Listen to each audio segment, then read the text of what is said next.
কতদিন আগে আসছিলেন আমাদের কাছে? 40 দিন আগে। 40 দিন আগে। আমরা 40 দিনের আমল দিয়েছিলাম, তেল পানি দিয়েছিলাম না? আমলগুলো করছেন? জি হ্যাঁ, জি।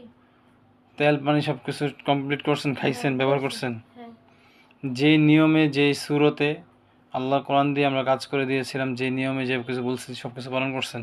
জি আচ্ছা, সমস্যা ছিল কি জিনের? জি। এখন সেই জিন টিন আসেনি? না জোরে বলেন। না জিন আসে না? জিন বিরক্ত করে না? না। আপনি আগুনের গোলা দেখেছেন, জিনে ভয় দেখাইছে এগুলো, বা আরও কী কী যেন বলেছিলেন? জিম্বে দুটো বাচ্চা নষ্ট হয়েছে। বাচ্চা দুটো নষ্ট করছে। এখন বাচ্চা নষ্ট হওয়ার আগে তো আলামত পাওয়া যায়, আলামত পাওয়া যায় না? হ্যাঁ বাচ্চা নষ্ট হয়ে যাওয়ার আগে আলামত পাওয়া যায় না? হ্যাঁ। ওই সমস্ত কোনো আলামত আছে এখন আর? না। তার মানে আলহামদুলিল্লাহ আপনি সুস্থ আছেন, তাই তো? বলেন আলহামদুলিল্লাহ। আলহামদুলিল্লাহ। সুস্থতার মালিক হচ্ছে আল্লাহ। আল্লাহর কোরআন আমরা ব্যবহার করেছি সঠিক জায়গায় সঠিক সময়, আপনি সুস্থ হয়েছেন, তাই না? জি। এখন হচ্ছে কোনো প্রবলেম হইতেছে না তখন আর? না। কথা বলেন, কোনো প্রবলেম হইতেছে এখন? এখন তো কোনো প্রবলেম হচ্ছে না, কিন্তু মাঝখানে একবার ভয় পাইছিলাম রাত্রে। ভয় কি দেখে পেয়েছিলেন? যে মৃত মানুষ দেখে। মৃত মানুষ। ওই রাত্রে যে আমলটা দিয়েছিলেন, আমল করে ঘুমাইছিলেন নাকি আমল করতে ভুলে গেছিলেন, এটা বলেন। ভুলে গেছি। আমল করতে ভুলে গেছিলেন, তো এটা কি আমার দোষ না আপনার? আগে বলতে হবে যে হুজুর আমি এক রাত্রে ভয় পাওয়ার আগে আমল করি নাই, এজন্য ভয় পাইছি। এটা তো আপনার দোষ। আমি আমল দিয়েছি আপনাকে, 5 ওয়াক্ত নামাজ পড়েন, হ্যাঁ পরে। সব কিছু ঠিকঠাক আছে? নিজ নিজ আমল করেন, যেভাবে করতে বলছে সেভাবে আমল করতে থাকেন ইনশাআল্লাহ। আপনি আজকে থেকে 2 দিন তেল পানি খাওয়া বন্ধ করবেন। কয়দিন? 2 দিন। এই 2 দিনের রিপোর্টটা আমাকে ফোন করে জানাবেন। আরেক হচ্ছে যে আমলগুলো যা দিয়েছিলাম এগুলো কন্টিনিউ চলতে থাকবে। বুঝতে পারছেন? জি। আমল যা দিয়েছিলাম ওগুলো চলতে থাকবে, কিন্তু তেল আর পানিটা কি হবে? বন্ধ। বন্ধ থাকবে। কয়দিন? 2 দিন। 2 দিন। পানি খাওয়া শেষ, কালকে শেষ করছি।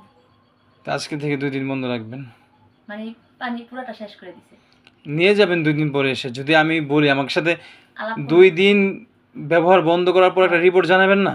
হ্যাঁ ওই রিপোর্টটা তো আমি জানবো। হ্যাঁ ওই রিপোর্টের উপর ভিত্তি করে আমরা আবার চেক দিব। চেক দেওয়ার পরে যেটা ইনশাআল্লাহ জানতে পারবো সেটা আমরা আমল দেবো। আশা করি যেন কিছু নাও হতে পারে। আমরা চেক দিয়ে দেখি আগে, হ্যাঁ? রাত্রে চেক দেবো ইনশাআল্লাহ। ফোনে যোগাযোগ রাখেন। তো আলহামদুলিল্লাহ সুস্থ তো এখন নাকি? জি। টাকা পয়সা তো চলে যায় নেই? না। ভালো কামে লাগাইছেন নাকি? এটা আছে না অনেক হুজুরা টাকা পয়সা খাইয়া টেয়া, ওরকম তো কিছু না। কাজে কর্মে মিল পাইছেন কিনা এটা বলেন। জি। ব্যাস, আর কিছু? এরপর ভাই এলো ওর শ্বশুর বাড়ির বাসায় তো নিতে চাইতাছি, এমনি মনে থাকলে গেলে কোনো ওই বাসায় আমি ওনার শরীরের চিকিৎসা করে দিয়েছি। এখন শ্বশুর বাড়িতে যদি কোনো জিন থাকে, এবারে ওই বাসার মেয়েদের ওই বাড়ির জিনে যদি ই করে, আমি তো ওনার শরীরের ট্রিটমেন্ট করে দিচ্ছি, ওনার শরীর বন্ধ থাকবে ইনশাল্লাহ। আশা করি আপনি নিয়ম মতো চলবেন, যে আমলগুলো দিচ্ছি আমলের মতো চলবে, ইনশাল্লাহ ঠিক হয়ে যাবে। আর বাসার মধ্যে জিন থাকলে ওই বাসার মানুষের অত্যাচার করবে, ওনার কাছে আসতে পারবে না ইনশাল্লাহ। এটাই সত্য কথা। একটু দেখতে না, ওই বাসার মেয়ে আছে। ওই বাসায় থাকলে আমি কি করব? আমি কি ওনার বাসার নিয়ে নিছি যে বাসার সব জিন সরাই দিব? ওই বাসায় জিন থাকবে, ওই বাসার জিন বাসায় থাকবো, আমি কি ওই বাড়ির দায়িত্ব নিছি? আমি তো এটাই বললাম, ওনার শরীর বন্ধ করে দেওয়া আছে আল্লাহ কোরআনের সাহায্যে। ওনার ক্ষতি করতে পারবে না। এখন ওই বাসার মানুষের ক্ষতি করলে আমি কি করবো? আমি ওর কথাই তো বললাম আমি আপনাকে, আমি তো আর আমার কথা বলিনি। ঠিক আছে, সুস্থ নাকি? আল্লাহ মাফ করেন।